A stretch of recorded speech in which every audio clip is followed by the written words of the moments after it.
आओ बच्चों, आज हम व्यंजन पढ़ते हैं। क से कबूतर, ख से खरगोश, ग से गाय, घ से घोड़ा, अंगा, च से चरखा, छ से छतरी, ज से जहाज, झ से झंडा, इया, ट से टमाटर,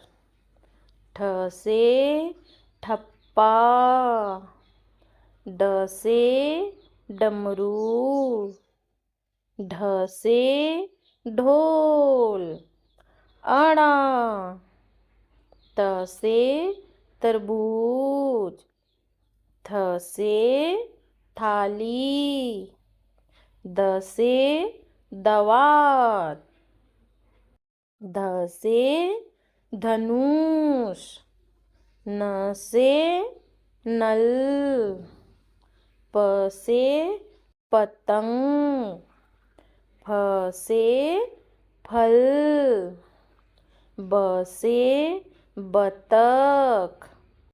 भ से भालू, म से मछली, य से यज्ञ, र से रस्सी, ल से लड़की, व से वर्षा, स से शंख, स से षटकोण, स से सांप, ह से हाथी, छ से छतरी, त्र से त्रिशूल, ज्ञ से ज्ञानी।